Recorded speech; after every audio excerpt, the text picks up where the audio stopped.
بی هیچ اعتراضی راهی بازداشتگاه شدم. تاریک و نمور. جمعی از چند دختر جوان، زنهای معتاد و خلافکار با ظاهرهای منزجر کننده از من استقبال کردند.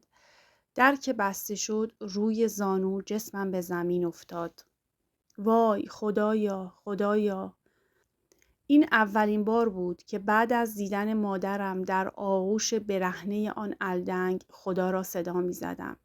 حق من این نبود. این همه سال بدبختی بس نبود. تحمل این یکی از توان یلدا خارج بود. بی توجه به جمع اتاقک بغضم سر باز کرد. انگار تازه فهمیده بودم چه بلایی سر خودم آورده بودم. آی خدا خدا، جز تو به کی بگم؟ به کی بگم که بیگناهم؟ به کی بگم که باور کنه؟ خدایا من بدم، من ظلم کردم، اما فقط به خودم و با خودم. من دزد نبودم. آی خدا کجایی؟ چرا اینقدر ازم دوری؟ خدایا جنگ من و تو کی شروع شد که یه ضرب داری تو این زندگی بهم میزنی؟ تو کجایی؟ کجاست اون عادل راحم رائف؟ راحتم کن امشب، تمومش کن. تمام بدنم غرق عرق سرد بود. گلویم میسوخت، دستانم میلرزید. گاه گر میگرفتم و گاه از سرما لرز به جانم میافتاد و دندانهایم روی هم ضرب میگرفتند. سرم و وای از سرم که چون کوه آتشفشان فوران کرده بود و تمام وجودم را نابود میکرد. چشمانم به زور باز میشد. کم کم احساس میکردم تمام مشاعرم از کار میافتند. من در باغ گیلاس کودکی بودم که چنان یک بچه غزال خرامان خرامان می‌دویدم.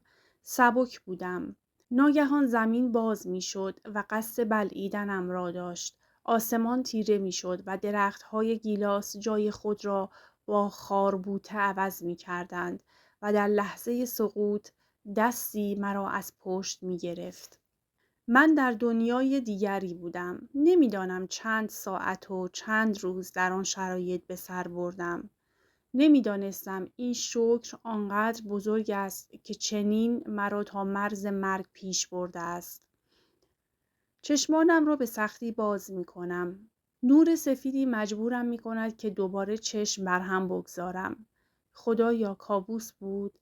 نه، مطمئنم دوباره که چشم باز کنم اسیر آن بازی کثیف می شوم. نه، نمیخواهم چشمانم با سقف بازداشتگاه را ببیند. پس چرا نمردم؟ خدایا حتی من را لایق مردن هم نمیدانی؟ با ترس و استرس گوشه چشمم را کمی باز می کنم. گوشهایم کمی هوشیارتر از سایر اعضای بدنم شده اند. دکتر انگار داره به هوش میاد. صدای بم مردی را میشنوم. اتاقو خلوت کنین، همه بیرون. جز نور سفید چیزی نمی بینم و دوباره سعی می کنم، اما باز هم تار می بینم. هیبت مردی مشکی پوش درست روبرویم مرا وادار به تلاش و تلاش می کند. کم کم تصویر واضح تر می شود.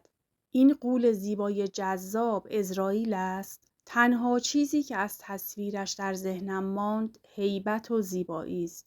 باز ناخودآگاه چشمانم بسته می شود. باز همان صدای بم. پری خانم بیا عزیزم، بیا بس کن گریه و ماتم و چشمای عسلی دوباره باز شد برات. صدای هیاهو و خدا خدا کردن زنی را می شنوم. خودش است، عمه پروینم، تنها کس دل بی کسم. قربان صدقه ام می رود. به پرستارها التماس می کند. نوازشم می کند. دلم می خواست قدرت داشتم در آغوشش بکشم و پیشانیش را ببوسم. تو که منو کشتی، مردم این یه هفته. خدایا شکرت شکرت، خدایا 1000 مرتبه شکر. پر از سؤالم و ناتوان از پرسیدن. برای دلخوشیش لبخندی کمرنگ میزنم و چشمانم را به سختی کمی باز میکنم. کاملا که به هوش آمدم و هوشیار شدم، احساس سنگینی در دستم دارم. وای خدای من، حتما دستمو با دستبند به تخت وصل کردن. حتما چون حالم بد شده از بازداشتگاه به بیمارستان منتقل شدم. سرم را به سمت دستم چرخاندم. خبری از دستبند نبود و در عوض سوزن سرم را روی دستم دیدم، ولی باز هم از فکر و عذاب راحت نشدم. منو کی میبرن عمه؟ عمه عرق پیشانیم را با دستمال پاک میکند. کجا عزیزم؟ بازداشتگاه. لبش را گزید. دستم را میان دستانش گرفت. دیگه بهش فکر نکن. تموم شد. فکر کن یه خواب بد بود که تموم شده. قول میدم دیگه حالم بد نشه عمه. بهم بگو دیگه پذیرفتم که قدرت مردنم ندارم و باید زنده بمونم و درد بکشم. چشمانش پر از اشک شد. قسم خوردم که نذارم تباهت کنن. پای قسمم هم وایسادم. خدا بازم به ما لطف کرد. به من بنده گناهکار یلدام و بخشید و معجزه کرد. از حرفهایش سر در نمی آوردم. هرچه بیشتر می گفت گیج‌تر می شدم. فهمیدم که از تب بالا بعد از تشنج به کما رفته بودم و در طول آن روزها توسط یک وکیل قدر تبرئه شده بودم. حتی کار به دادگاه هم نکشیده بود. واقعا یک معجزه بود. اما پشت این معجزه داستانها و اتفاقهای بسیاری پنهان شده بود. عمه با برگه ترخیص وارد اتاق می شود. خنده به لب دارد. پاشو تنبل خانم وقتشه بریم سر خونه زندگیمون. و من هنوز منتظر یک خبر بد و بازگشتم به اتاقک اسارت هستم. با نگرانی از جایم بلند شدم. عمه کمکم کرد حاضر شوم. عمه جون من بگو اون وکیل رو از کجا پیدا کردی؟ جریان چیه؟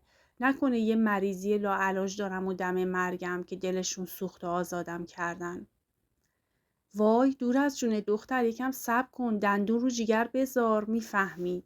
به ناچار تسلیم شدم و اطاعت کردم. درست همانند کودکی هایم که همیشه مثل یک جوجه اردک دنبالش راه می افتادم. جلوی درب بیمارستان که رسیدیم، عمه با چهره‌ای بشاش توقف کرد و در آنی هیبت عزرائیل زیبای من دوباره ظاهر شد. حتما این دفعه آمده بود که کارم را تمام کند. نزدیکتر که شد، حال دقیقتر قابل بررسی بود. چشمهایم را باز و بسته کردم که دقیقتر ببینم. خودش بود، همان مرد سیاه‌پوش که در لحظه به هوش آمدن دیده بودم. باز هم سرتاسر مشکی پوشیده بود. هیکل بسیار قوی و ورزیده ای داشت. واقعاً همان تشبیه غول مناسب قد و بالایش بود. پوستی گندمی با موهای پر و کمی حالتدار مشکی. صورتش در عین معمولی بودن اجزا گیرایی و جدیت خاصی داشت. لبخند موقر و پرابهتی هم لبهایش را زیباتر نشان میداد. باز همان صدای بم و جذاب مردانه در گوشم طنین انداز شد. ولی مخاطبش عمه بود نه من. خیالت راحت شد؟ اینم دخترت صحیح و سالم. دیگه بریم خونه؟ نمیدانم چرا عمه تا این حد با عشق او را نگاه می کند. ته نگاهش شبیه همان نگاهی است که همیشه به من دارد. الهی خیر ببینی مادر. الهی خدا جواب این همه محبت و زحمت این چند وقت تو بده که خود خدا میدونه من عاجزم از جبرانش. اخم می کند و سر تکان می دهد. شما جبران کردی. این حرفا رو دیگه نشنوم. و بعد در آنی نگاه مهربان و لبخندش از چهرهش رخت می بندد و به من چشم می دوزد. سلام دادن خیلی انرژی ازت می گیره؟ و من هنوز گیج و گنگ سلامی به آرامی می دهم و با چشمانی غرق در علامت سوال به عمه چشم می دوزم. عمه هم که با عشق فقط قد و بالای غول جذاب را رصد می کند، بالاخره نیم نگاهی به من هم می اندازد و می فهمد که وقت معرفی است. یلدا جون ایشون آقای نامدار هستن. کسی که وکیل برات گرفته و همه کار واسه تموم شدن اون جریان کرده. خیلی بهشون مدیونیم. خیلی سرد رو به نامدار میپرسم چرا به ما لطف کردی؟ اصلا تو کی هستی؟ عمه به پهلویم میزند و لبش را گاز میگیرد و نامدار هم که اصلا انگار حرف مرا نشنیده است بی توجه رو به عمه میکند و او را به سمت اتومبیلش هدایت میکند. با دیدن ماشینش که درست شبیه خودش غول است جا میخورم و در دل میگویم این ماشین یا کشتی دست کم 1 میلیاردی میارزه. صحبت‌های بین عمه و نامدار برایم مهم نیست و نمی‌شنوم. من فقط درگیر علامت سؤال‌هایم هستم. درب عقب ماشین را برای من و عمه باز کرد. وقتی سوار شدیم متوجه شدم مرد میانسالی با لباس رسمی پشت فرمان است که هول می شود و از نامدار به خاطر پیاده نشدن عذرخواهی می کند و نامدار با علامت دست به او دستور می دهد که پیاده نشود و سپس خودش در کنار راننده نشست و درب را به آرامی بست. طبق عادت همیشگیم در صندلی ولو می شوم و پاهایم را از زانو به پشت صندلی جلوییم که صندلی راننده است تکیه می دهم. حتی این بار که سوار همچین ماشین گران قیمتی شده ام، این عادت مسخره را فراموش نمی کنم. شال مشکی نازکم را روی صورتم انداختم. وقتی آرایش نداشتم حس بدی داشتم از دیده شدن صورت بیرنگ آبم و افشای ضعیف بودنم. از زیر شال چون نازک بود همه چیز را می دیدم.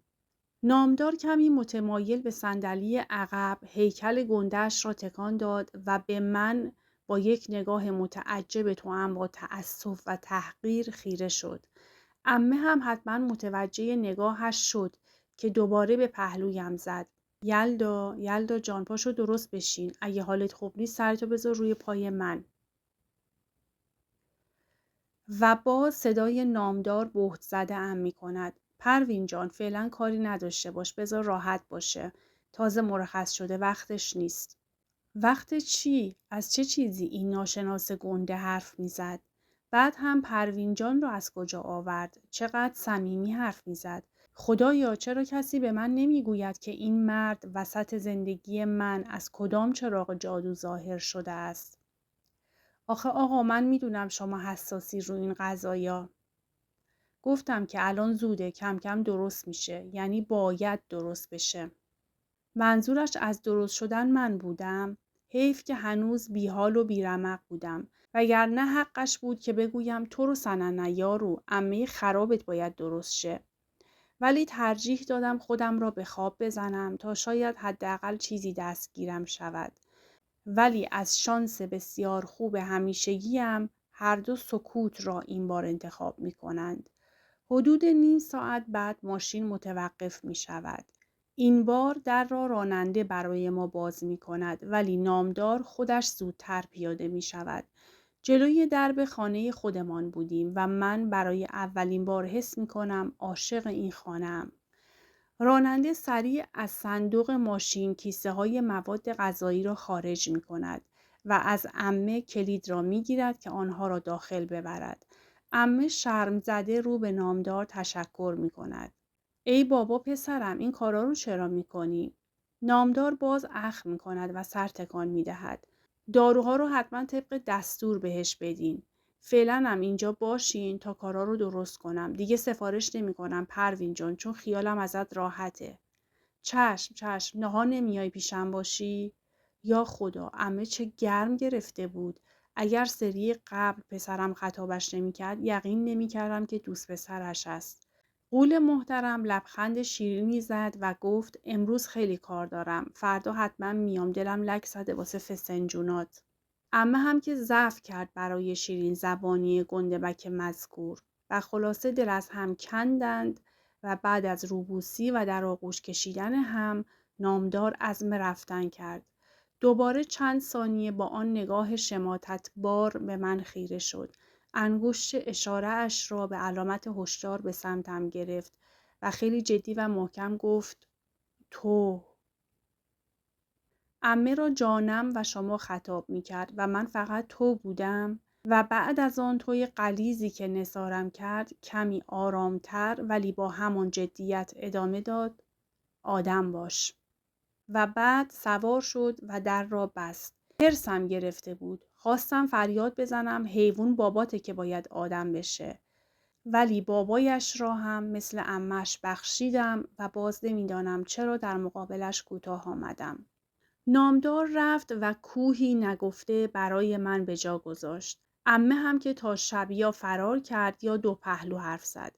حسابی کلافه شده بودم. فقط این دستگیرم شده بود که افی شهادت داده است که مواد را آرمین در کیفم گذاشته است و اینکه عمه از نوزادی پرستار معین نامدار یا همان غول جذاب بوده است.